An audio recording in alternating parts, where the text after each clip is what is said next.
भारतीय घटनेचे शिल्पकार डॉक्टर बाबासाहेब आंबेडकर, छत्रपती शिवाजी महाराज, छत्रपती संभाजी महाराज, माता फुले,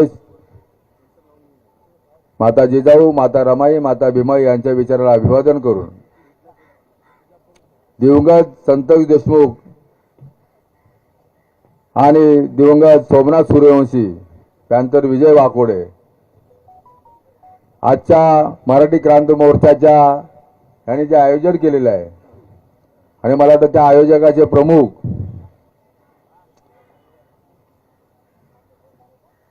सुभाषजी सुर्वे साहेब, भोसले साहेब, सोनवले आणि या ठिकाणी उपस्थित आमच्या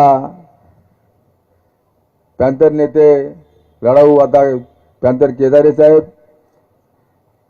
अशोकजी कांबळे, आमदार जितेंद्र आव्हाड, आता बोलून गेले सचिनजी खरात, मिलिंदजी सुर्वे. खरं म्हणजे संतोष देशमुखची हत्या झाली एवढे सर्व पुरावे असून पण तो वाल्मिक करारासारखा माणूस आज ज्या पद्धतीने वागणं झाले, मला वाटतं बीडमध्ये एवढे गुन्हे आहेत त्याच्यावर आहेत, 15 ते 20 गुन्हे त्याचा सर्व ग्रुप आहे, त्या ग्रुपने केलेला आहे. आणि मला वाटतं आज देशमुख साहेबांचे बंधू आलेले धनंजय देशमुख जे आहेत, त्यांची पुरी मुलगी आहे, फॅमिली जी आहेत.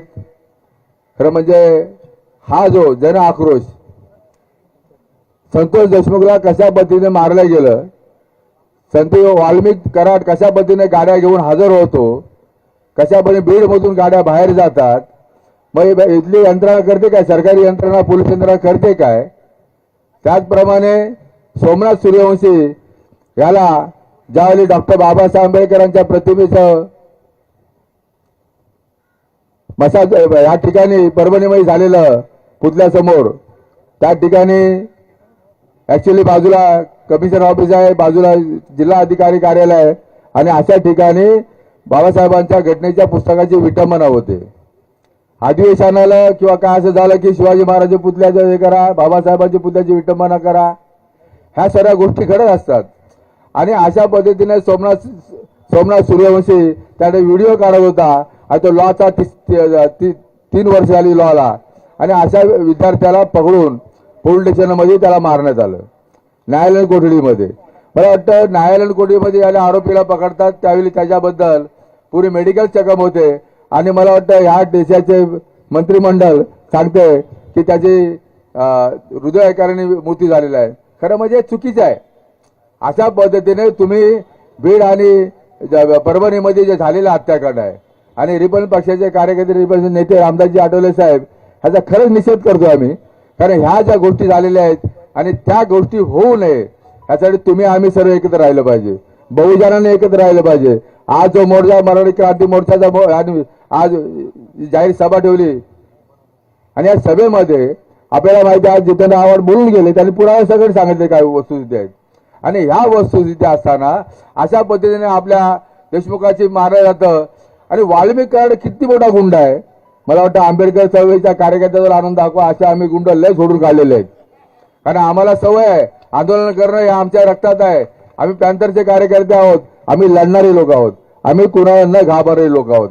आपणही लक्षात ठेवा की आपण सर्वांनी मिळून अशा लोकांना जिथे भेटत ठोकलं पाहिजे. कारण अशी प्रवृत्ती होतेच कशी, हा 10, 8, 9 आरोपी असतात एका एका केसमध्ये आणि ते वॉन्टेडमध्ये राहतात आणि ते बीडमध्येच फिरतात. आणि मला वाटतं परवाशी एक व्हिडिओ व्हायरल झालेला आहे की त्याची गाडी कुठे येते, पेट्रोल पंपवर वाल्मिक कराडची गाडी कुठे थांबते आणि नंतर तो हजर कुठे होतो. ही जी परिस्थिती आहे ह्या परिस्थितीच्या विरोधात वागलं पाहिजे. आज माझ्या सरकारला विनंती आहे, सरकारने देवेंद्र फडणवीसांना, एकनाथ शिंदे आणि अजित पवारांना ह्याच्यावर योग्य तो न्याय द्यावा. आज आपल्या माझ्या परभणीमध्ये लॉंग मार्च निघालेला आहे. सोमनाथ सूर्यवंशी आणि विजय वाकोडे साहेब यांच्यासाठी जो लॉंग मार्च निघालेला आहे तो लॉंग मार्च मुंबईमध्ये येतोय. मी तुम्हाला सांगतो रिपब्लिकन पक्षाच्या आणि आंबेडकर चळवळीच्या कार्यकर्त्यांना आता तर जागृत व्हा सर्वे. अशा गोष्टीवर आपण एकत्र यायला पाहिजे.